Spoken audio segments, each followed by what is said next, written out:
একজন ইউটিউবারের স্বপ্ন থাকে যে তার চ্যানেলের কিছু ভিডিও র্যাঙ্ক করুক, যেন কেউ কোনো কিওয়ার্ড সার্চ করে তার চ্যানেলের ভিডিওগুলিকে সার্চ র্যাঙ্কের 1, 2, 3 বা 4 এ ধরনের সার্চ র্যাঙ্কে তার ভিডিওগুলিকে পায় এবং তার ভিডিওতে বেশি পরিমাণে ভিউ আসবে। এবং এই জিনিসটিকে লক্ষ্য করে, এই স্বপ্নটিকে সামনে রেখে প্রত্যেকটি ইউটিউব কন্টেন্ট ক্রিয়েটর তার ভিডিওগুলিকে এসইও করে, তার থাম্বনেইলকে এসইও করে, তার যে মেটা ডেটা রয়েছে সেগুলিকে এসইও করে। আর এত ভালো এসইও করার পরেও যখন তার চ্যানেলে ভিডিওগুলিতে ভিউ আসে না, তখন সে ভাবতে শুরু করে যে তার এসইওটি হয়তো সঠিক নয়। আর তখনই সে বিভিন্ন শিক্ষকের ভিডিও দেখে থাকে যে এই সেটিংসটি অন করুন, ঠিক আছে, এসইও এইভাবে করা শিখুন, তাহলে আপনার ভিডিওতে ভিউ আসবে। এখন তার ভিডিওতে ভিউ আসুক অথবা না আসুক, তাদের ভিডিওতে কিন্তু ঠিকই ভিউ আসছে। তো আজকের এই ভিডিওটিতে আমি আপনাকে এমনই একটি বিষয় দেখাতে যাচ্ছি বা শেখাতে যাচ্ছি, যা জাস্ট অন করাই আপনার কাজ। আপনার ভিডিওগুলি অটোমেটিক্যালি কিন্তু র্যাঙ্ক করতে থাকবে। তো প্রথমেই আমি আপনাদেরকে যে বিষয়টি দেখাবো, যে দেখুন, আমি ইউটিউবে গিয়ে যখন এই কিওয়ার্ডটি লিখে সার্চ করব বা সার্চ করলাম, তখন দেখুন আপনি একদম নাম্বার 1-এ যে ভিডিওটি দেখতে পাচ্ছেন সেটি কিন্তু আমার ভিডিও, সার্চ র্যাঙ্কের একদম টপে 1 নম্বরে। এবং এরপরে আমি যে কিওয়ার্ডটি লিখে সার্চ করছি, দেখুন এই কিওয়ার্ডটি লিখে সার্চ করলেও আমার কন্টেন্টটি কিন্তু আপনি সবার উপরে পাবেন, ঠিক আছে, সার্চ র্যাঙ্কের টপে পাবেন। এবং এরপরে আমি আরও একটি কন্টেন্ট সার্চ করে আপনাদেরকে দেখাচ্ছি, যে দেখুন এই কন্টেন্টটি যখন আমি এই কিওয়ার্ডটি লিখে সার্চ করতেছি, তখন কিন্তু আমার কন্টেন্টটি সবার উপরেই থাকবে।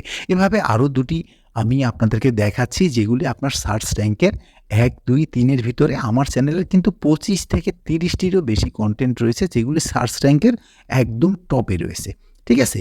তো এই যে সার্চ র্যাঙ্কের টপে নিয়ে আসা, এসইও করা, এই যে বিষয়টি, এটা আসলে কিভাবে হয় বা কিভাবে করা উচিত, আপনি একজন নতুন কন্টেন্ট ক্রিয়েটর হিসেবে কিভাবে আপনার কন্টেন্টকে এসইও করবেন বা সার্চে নিয়ে আসবেন, ঠিক আছে, একদম পরীক্ষিত আমি আপনাদেরকে প্রত্যেকটি পয়েন্ট বুঝিয়ে দিব। তো এখন দেখুন যে প্রত্যেকটি কন্টেন্ট ক্রিয়েটর কিন্তু তার কন্টেন্টে কিন্তু এসইও করে, কিন্তু প্রশ্ন হচ্ছে এসইওটি তারা কেন করে? এসইওটি কি দর্শকদের দেখানোর জন্য করে, যে সে যে ডিসক্রিপশনটি লিখছে, সে যে টাইটেলটিকে লিখছে, সে যে ট্যাগগুলিকে লিখছে, এই যে এত সুন্দর করে এসইও করছে, এই এসইও দিয়ে সে কাকে কি বোঝাতে চাচ্ছে?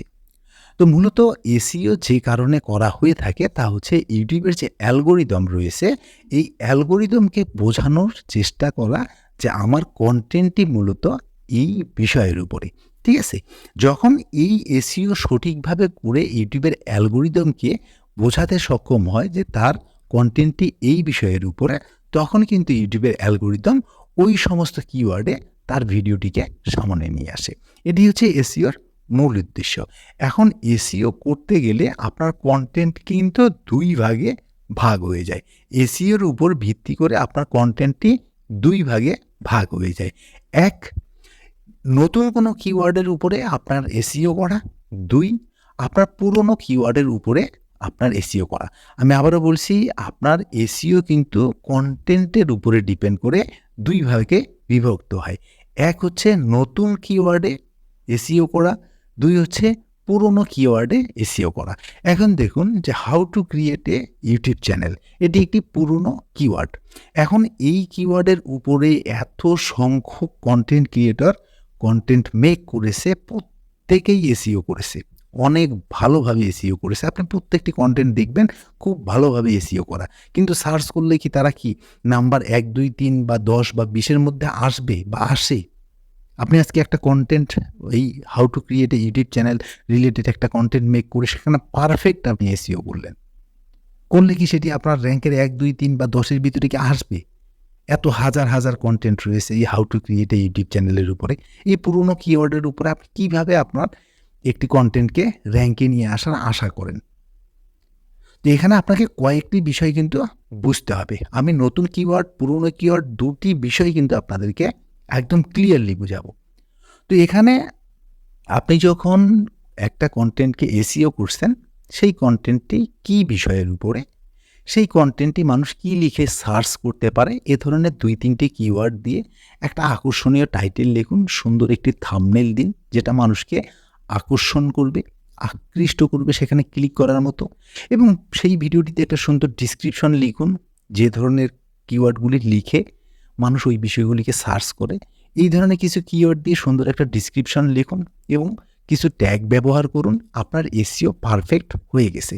সেটা হতে পারে আপনি এই যে how to create a YouTube channel, আমি তো বলেই দিলাম, পুরনো কিওয়ার্ড হতে পারে, নতুন কিওয়ার্ড আপনি সুন্দর করে এসইও করুন। এসইও এই কারণে করলেন কারণ ইউটিউবের অ্যালগোরিদম যেন বোঝে যে আপনার এই কন্টেন্টটি এই বিষয়ের উপরে কেউ সার্চ করলে আপনার কন্টেন্টটিকে সেখানে তার সামনে নিয়ে যাওয়া উচিত।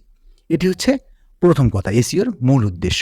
তো এখন দেখুন এই যে পুরনো যে কিওয়ার্ডটি রয়েছে এখানে আপনি যত ভালোভাবেই এসইও করুন না কেন আপনি কিন্তু হঠাৎ করে এই সার্চ র্যাঙ্কে আসতে পারবেন না, কারণ এই সমস্ত কিওয়ার্ডের উপরে অনেক ভাইরাল কন্টেন্ট কিন্তু রয়েছে যাদের 5 মিলিয়ন, 6 মিলিয়ন, 10 মিলিয়ন পর্যন্ত ভিউ আছে। আর আপনি আজকে একটা কন্টেন্ট মেক করছেন, আপনি কি 1 বছরেও সেখানে কি আপনি আশা করেন যে আপনার 1 মিলিয়ন ভিউ আসবে? ঠিক আছে? খুব রেয়ার কেস, হয়তো আসলেও আসতে পারে। এখানে আপনাকে যে কাজটি করতে হবে সেটি হচ্ছে আপনার যে কন্টেন্টটি আপনি আজকে মেক করেছেন পুরনো কিওয়ার্ডের উপরে, সেই কন্টেন্টটিকে আপনাকে এত এনজয়েবল হিসেবে মেক করতে হবে যেন একজন দর্শকও যদি সেই কন্টেন্টটি দেখে সে যেন এনজয় করে, সে যেন সেখানে একটা এঙ্গেজমেন্ট দেয়, সেখান থেকে যেন আপনি সাবস্ক্রিপশন পান। ঠিক আছে? এভাবে আপনি যদি পুরনো কিওয়ার্ডে আপনার এসইওটি যদি নরমালিও করে থাকেন কিন্তু আপনার কন্টেন্ট যদি এনজয়েবল হয়, সেখানে যদি দর্শকদের এঙ্গেজমেন্ট থাকে, সেখানে যদি আপনি ভালো লাইক পান, ভালো যদি শেয়ার পান, ভালো কমেন্টস এবং সাবস্ক্রিপশন পান, মানুষ সেখানে যদি ইনভলভ হয়, এঙ্গেজমেন্ট দেয়, এবং এভাবে আপনার ইউটিউব দেখা যাচ্ছে 5টি, 10টি, 20টি, 50টি এভাবে ইমপ্রেশন পাঠাচ্ছে, সেখানে ভালো সাপোর্ট পাচ্ছেন। এই সমস্ত ক্ষেত্রে আপনার পুরনো কিওয়ার্ডের ক্ষেত্রেও কিন্তু আপনার কন্টেন্টটি ধীরে ধীরে ধীরে র্যাঙ্ক করবে। ঠিক আছে? এক পর্যায়ে গিয়ে কম্পিটিশনে যখন আপনি অন্যের তুলনায় সেই সার্চ র্যাঙ্কের যে টপ লেভেলের ভিডিওগুলি রয়েছে তার থেকেও, ঠিক আছে, মানে তার থেকেও যখন আপনার এঙ্গেজমেন্ট ভালো আসা শুরু করবে, আপনার লাইক কমেন্টস বেশি আসা শুরু করবে, আপনি সাবস্ক্রিপশন বেশি পাবেন। ঠিক আছে? তো সেই সমপরিমাণ ভিউয়ের কথা আমি বলতেছি না, আমি সেই সমপরিমাণ ভিউয়ের কথা বলতেছি না। তারাও একসময় নতুন কন্টেন্ট আপলোড করেছিল, সেই সময় অনুযায়ী, আপনার সময় অনুযায়ী আপনি কম্পিটিশনে কতটা এগিয়ে আছেন, আপনার কন্টেন্টটি এনজয়েবল কিনা, এগুলি কিন্তু ইউটিউবের অ্যালগোরিদম কিন্তু টালি করে। ঠিক আছে? আপনি যদি এনজয়েবল কন্টেন্ট যদি মেক করতে পারেন আপনার পুরনো কিওয়ার্ডের উপরে, আর আপনার এসইও যদি একটু যদি দুর্বলও হয়ে থাকে তারপরেও কিন্তু আপনার ওই কন্টেন্টটি ইউটিউবের অ্যালগোরিদম কিন্তু এই সমস্ত কিওয়ার্ডে আপনার কন্টেন্টটিকে কিন্তু সামনে নিয়ে আসবে। ঠিক আছে? আপনার এখানে এসইওর পিছনে এত ঝোঁকার কিন্তু কোনো প্রয়োজন নেই। আপনি অনেক কন্টেন্ট ক্রিয়েটরকে পাবেন তারা কিন্তু এসইও বলতে কিছুই করে না। জাস্ট একটা টাইটেল লিখে দিল আর ডিসক্রিপশনেও কিছু নেই, ট্যাগেও কিছু নেই। তাদের ভিডিওগুলি তাহলে কিভাবে র্যাঙ্ক করে? এসইওর পিছনে ঝুঁকতে গিয়ে আপনি জাস্ট কি আপনার সময় নষ্ট করছেন না? তা আমি এসইও করবেন না এই বিষয়টি বলছি না। আপনি যখন পুরনো কিওয়ার্ডে এসইও করছেন তখন অবশ্যই আপনার এসইওটির যদি সার্চেবল কিওয়ার্ড দিয়ে আপনি টাইটেল ট্যাগ ডিসক্রিপশন লিখে আপনি ছেড়ে দিলেন, এটার থেকেও জরুরি হচ্ছে আপনার সেই কন্টেন্টটিকে এনজয়েবল হিসেবে মেক করা, যেন পূর্বের যে সমস্ত কন্টেন্টগুলি রয়েছে তার থেকেও আপনার কন্টেন্টটিকে বেশি এনজয় করে, এঙ্গেজমেন্ট দেয়, সাবস্ক্রিপশন পান, তাহলে আপনার ওই কন্টেন্টটি র্যাঙ্কে আসবে। এখানে কোনো সেটিংস অন করে দেওয়ারও বিষয় নেই, আর খুব ভালো এসইও শেখারও মতো কোনো এখানে বিষয় নেই। এখানে আপনাকে এনজয়েবল কন্টেন্ট মেক করতে হবে আপনার পুরনো কিওয়ার্ডে যদি আপনি কন্টেন্টকে র্যাঙ্ক করাতে চান। এটা হচ্ছে মূল বিষয়। ঠিক আছে? এখানে আপনি হালকা এসইও করেন, অ্যালগোরিদম বুঝলেই যথেষ্ট। এখন আপনি নতুন কিওয়ার্ড যেগুলি রয়েছে সেগুলিতে যদি আপনি এসইও করেন প্রথম অবস্থাতেই, তাহলে কিন্তু আপনার কন্টেন্ট আপনি র্যাঙ্কে নিয়ে আসতে পারবেন। যেমন ধরুন রিসেন্টলি যে সমস্ত নতুন নতুন কিওয়ার্ড ছিল, যেমন এআই একটা কন্টেন্ট ছিল, এআই আপনার ভয়েস বা এআই ভিডিও চ্যানেল মনিটাইজেশন হবে কিনা, কিভাবে এআই আপনি ফুটেজ তৈরি করবেন, কিভাবে এআই ভয়েস তৈরি করবেন, বা এআই দিয়ে আপনি কিভাবে পিকচার এডিট করবেন। এ ধরনের এআইটা কিন্তু একটা নতুন কিওয়ার্ড ছিল। তো যারা প্রথম অবস্থায় এই কনটেন্টকে নিয়ে কাজ করেছে তারা কিন্তু র্যাঙ্কে উঠে গেছে। ঠিক আছে? তো এখানে আপনাকে নতুন কনটেন্ট, নতুন কিওয়ার্ডের ক্ষেত্রে কিন্তু ১ম এই আপনাকে টার্গেট করতে হবে নতুন কিওয়ার্ড কি আসতে যাচ্ছে, কোনটা মানুষ সার্চ করবে সামনে, সেইটার উপরেই কিন্তু আপনাকে কনটেন্ট মেক করতে হবে। এরপরেও দেখেন যে আপনার ChatGPT রয়েছে, এ ধরনের বেশ কিছু কিন্তু আপনার নতুন কিওয়ার্ড কিন্তু রয়েছে। এই যে যেমন ধরুন এখন এশিয়া কাপ। এশিয়া কাপের কিন্তু আপনার কিওয়ার্ডগুলি কিন্তু এখন র্যাঙ্কে থাকবে। সামনে আপনার নিউজিল্যান্ড সিরিজ, তারপরে হচ্ছে আপনার যে আপনার বিশ্বকাপ রয়েছে, ক্রিকেট বিশ্বকাপ রয়েছে, এগুলি কিন্তু কিওয়ার্ডগুলি কিন্তু র্যাঙ্কে থাকবে। এ ধরনের আপনাকে কোন কিওয়ার্ডগুলি নতুন আসতে যাচ্ছে, সেগুলির উপরে যদি আপনি প্রথম ভিডিওগুলিকে মেক করতে পারেন, তাহলে কিন্তু আপনার নরমাল এসইও কিন্তু আপনার চ্যানেলটি, আপনার কনটেন্টটিকে কিন্তু র্যাঙ্ক করাবে। এখানে ফ্যাক্টর হচ্ছে ২ টি। ঠিক আছে? আপনি পুরনো কনটেন্টে যদি আপনি র্যাঙ্ক করাতে চান, তাহলে আপনাকে আপনার নরমাল এসইওতেও যদি আপনি ভালো এনজয়েবল কনটেন্ট মেক করেন, যেখানে এনগেজমেন্ট থাকবে, আপনি সাবস্ক্রিপশন পাবেন, ঠিক আছে? দর্শক সেখানে ইনভলভ হবে, সেই কনটেন্টগুলি আপনার ধীরে ধীরে র্যাঙ্ক করবে। আর নতুন কিওয়ার্ডের ক্ষেত্রে আপনি টুকিটাকি ভালোভাবে একটা এসইও করে অ্যালগরিদমকে বোঝান, প্রথম আপনি ছাড়ার ব্যবস্থা করুন, তাহলেই কিন্তু আপনার সেই কনটেন্টগুলি র্যাঙ্কে আসবে।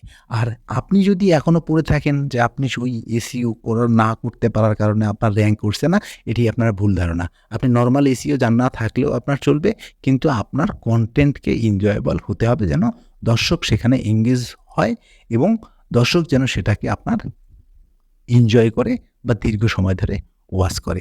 আর এটি হচ্ছে এসইওর মূল বিষয়, এনজয়েবল কনটেন্ট মেক করা। জাস্ট এই সেটিংসটি অন করে দিন, আপনার কনটেন্ট অটোমেটিক্যালি র্যাঙ্ক করতে থাকবে এবং আপনার চ্যানেলের ১৫, ২০, ৩০, ৪০, ৫০টি কিন্তু কনটেন্ট র্যাঙ্কে চলে আসবে এবং ধীরে আপনার চ্যানেলটিও কিন্তু এগিয়ে যাবে। তো ভিডিওটি সম্পর্কে কোনো মতামত থেকে থাকলে তা অবশ্যই কমেন্টস করে জানিয়ে দিবেন। আর আপনি যদি আমার চ্যানেলে একদম নতুন হয়ে থাকেন, তাহলে এ ধরনের ইউটিউব রিলেটেড ভিডিও প্রতিনিয়ত পেতে চ্যানেলটি সাবস্ক্রাইব করে আমাদের সঙ্গে থাকবেন।